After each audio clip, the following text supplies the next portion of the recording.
Konnichiwa à tous et bienvenue sur le Japon fou, c'est David et on est parti pour une nouvelle vidéo. Quoi, y a un problème? Ah oui, c'est vrai.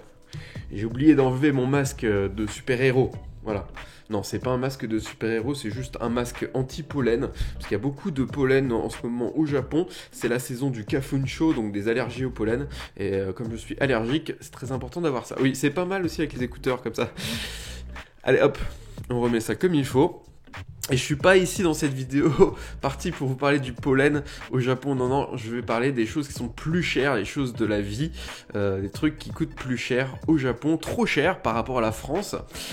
Certaines choses coûtent moins cher au Japon, certaines coûtent plus cher, donc aujourd'hui j'ai sélectionné trois éléments, trois trucs qui coûtent plus cher, trop cher au Japon. Allez, c'est parti.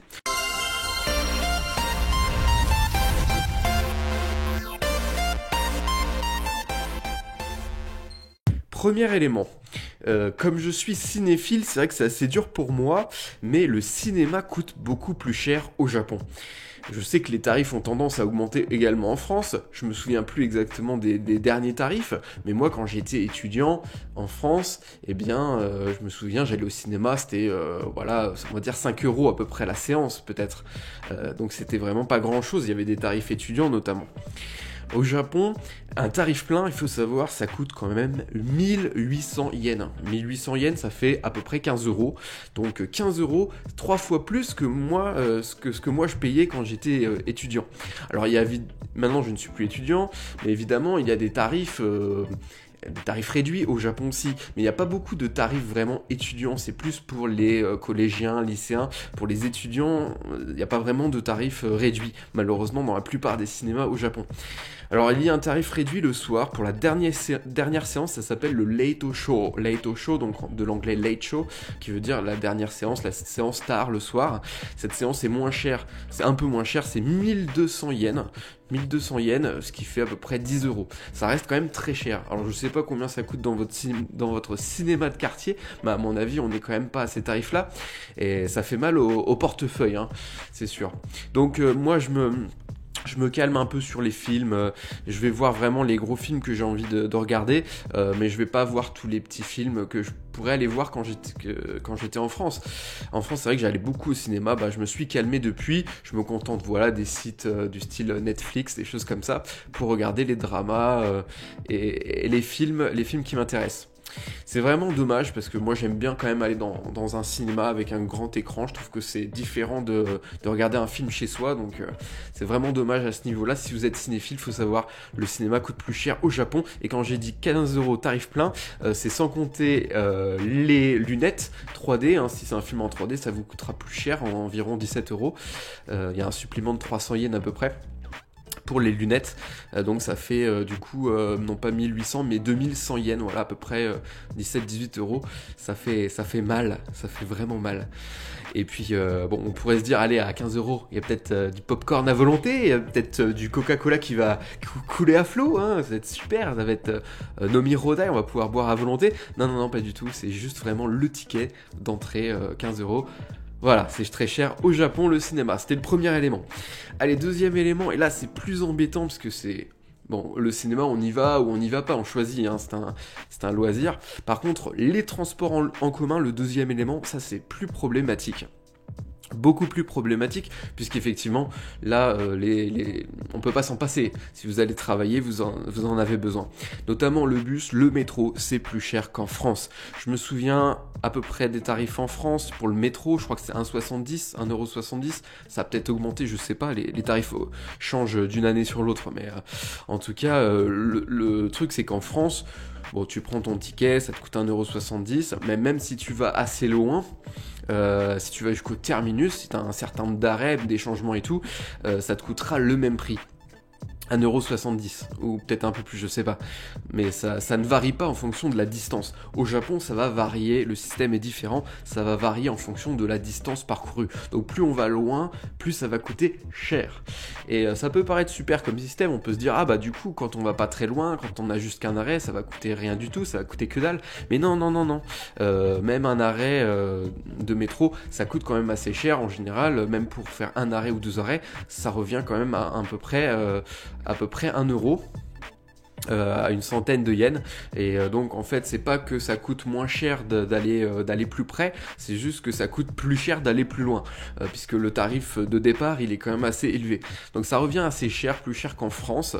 C'est la même chose pour le bus, puisque quand on prend le bus au Japon, en fait on entre, donc on entre à l'arrière, par la porte arrière du bus. La porte avant c'est exclusivement pour descendre du bus, donc il y a une porte pour monter, une porte pour descendre. La porte à côté du conducteur c'est juste pour descendre, donc on entre par l'arrière, on prend un ticket avec une petite machine à ticket, un bout de papier comme ça, un tout petit bout de papier sur lequel est inscrit un numéro, et le numéro correspond à l'arrêt dans lequel vous êtes monté. Et près du conducteur il y a un magnifique panneau lumineux, j'exagère, c'est pas très beau, mais bon, il y a un panneau lumineux avec le numéro des différents arrêts, donc vous avez votre ticket, vous savez le numéro de votre arrêt, là où vous êtes monté hein, dans le bus, on est d'accord. Eh bien, en dessous de ce numéro va être indiqué le tarif que vous allez devoir payer à la descente, et plus vous allez loin, plus le temps passe, et bien plus le chiffre commence à augmenter. Donc ça peut revenir assez cher. Si vous allez jusqu'au terminus ou assez loin dans la ligne de bus, et pour le métro c'est pareil d'ailleurs, eh bien ça peut tout de suite arriver à, je sais pas moi, 500 yens, 600 yens, donc 4-5 euros facile pour un trajet aller, donc vous doublez pour un trajet aller-retour évidemment, ça revient assez cher assez rapidement. C'est un vrai problème les transports en commun à ce niveau-là.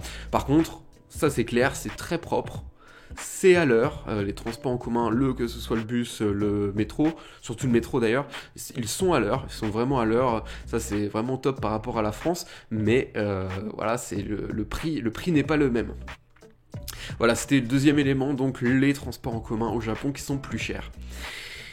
Ça m'intéresse de savoir en commentaire combien vous payez dans vos transports en commun. Ça dépend peut-être de la ville dans laquelle vous êtes. Je sais qu'en province ou à Paris c'est pas forcément les mêmes prix, en campagne ça sera encore un prix différent, etc. Donc en fonction de la ville, les villes n'ont pas tous les mêmes tarifs. Dites-moi en commentaire combien vous payez à peu près par, je sais pas, par jour ou par semaine en tarif en transport en commun. Ça m'intéresse. On pourra comparer comme ça au Japon.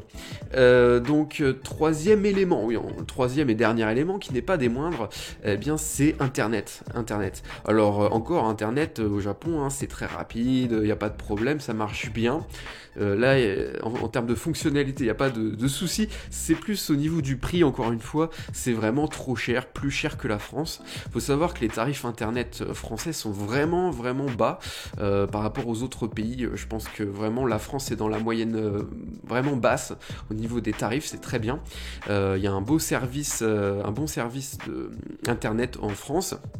Notamment parce que vous avez des systèmes de box en France, ce qui n'existe pas au Japon. Les box françaises, normalement, vous avez Internet. En plus de ça, vous avez un panel de chaînes télé. Et vous avez aussi le téléphone inclus. Et vous avez notamment la possibilité de téléphoner à l'international vers pas mal de destinations différentes, et c'est inclus dans le forfait. Et si je me souviens bien, les tarifs c'est 20 euros, 30 euros par mois pour des box. C'est vraiment défiant toute concurrence. Il n'y a pas ce système de box là au Japon. Donc au Japon, si vous voulez par exemple avoir les chaînes de télé, le téléphone à l'international et l'internet, c'est tout séparé. Ça revient pour avoir le même panel de services qu'en France, ça revient à des prix complètement dingues. Alors juste pour avoir internet c'est déjà très très cher, c'est plus cher que les box françaises, bien plus cher.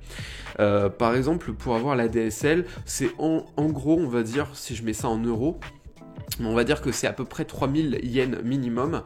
Ça va dépendre évidemment d'un fournisseur à l'autre. Il y a des choses plus ou moins chères. En plus, parfois, il y a des paliers. Si on a un nombre de mégas ou de gigas, je sais pas, maximal, si on le dépasse, eh bien, ça va changer le tarif. Donc c'est même pas forcément illimité au Japon.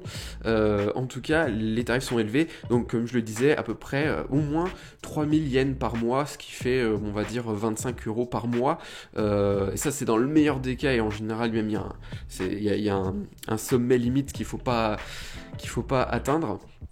Donc ça revient très cher, et c'est juste pour, là je parle de l'ADSL, il n'y a pas de télévision, il n'y a pas de téléphone, il n'y a rien du tout, c'est juste internet. Et si vous voulez la fibre, là c'est encore beaucoup plus cher. Là ça devient allez, 5-6 000 yens par mois. Donc ça fait, on va dire, pratiquement 50 € par mois, et bien, pour avoir la fibre, et c'est juste internet encore une fois. De plus, bon, la DSL pas chère, là, encore pas chère entre guillemets, donc à 25-30 € par mois, au Japon, c'est ça c'est quand vous habitez en ville. Si vous êtes à la campagne comme moi, eh bien c'est beaucoup plus cher. Moi je paye à peu près 50 € par mois pour ma connexion ADSL, c'est seulement l'ADSL. Et ça fait mal, voilà, ça fait vraiment mal. Et de manière générale, les tarifs vraiment sont beaucoup plus élevés qu'en France. Ça serait bien que Free se décide à venir au Japon, parce que c'est la Free en fait, c'est Free, cette compagnie qui a lancé en France des tarifs défiant toute concurrence, et les autres fournisseurs se sont un peu ont revu leurs tarifs à la baisse, et du coup les tarifs ont été nivelés vers le bas. Ça serait bien que ça existe au Japon, ce genre de choses aussi. Malheureusement, bon, les box n'existent pas au Japon, c'est pas possible au Japon pour le moment. C'est vraiment dommage, Donc ça fait mal, internet au Japon, ça coûte cher. Voilà, c'était les 3 éléments. Donc j'ai parlé de quoi? J'ai parlé du cinéma, puisque je suis cinéphile, peut-être vous aussi, je ne sais pas. J'ai parlé aussi des transports en commun, là c'est vraiment problématique, puisque c'est quelque chose qu'on utilise tous les jours, on ne peut pas s'en passer. Et puis troisièmement, eh bien internet, les connexions internet qui sont de qualité en termes de connexion, mais les tarifs sont bien plus chers qu'en France. Je sais pas combien vous dépensez pour vos connexions internet. N'hésitez pas à en parler en commentaire, à débattre entre vous de quel est le meilleur tarif, je ne sais pas. En tout cas, ça me semble être bien plus cher au Japon qu'en France. Voilà, j'espère que cette vidéo vous a plu. Si vous avez des questions, quoi que ce soit, des commentaires, n'hésitez pas dans la section commentaires en dessous de la vidéo à partager votre ressenti, voilà, sur la vidéo. Sinon, si vous l'avez aimé cette vidéo, mettez des pouces vers le haut, partagez sur les réseaux sociaux, c'est super important. Pour ceux qui ne sont pas encore abonnés à la chaîne, non mais qu'est-ce que vous faites? Nani attender? Qu'est-ce que vous faites, la bordel de merde, hein? Tchèque-Cha. Il faut se dépêcher. Vous allez vous abonner, vous allez cliquer par ici, voilà. Vous cliquez là pour vous abonner à la chaîne. Et sur ce, moi je vous dis le mot de la fin, comme d'habitude, matane.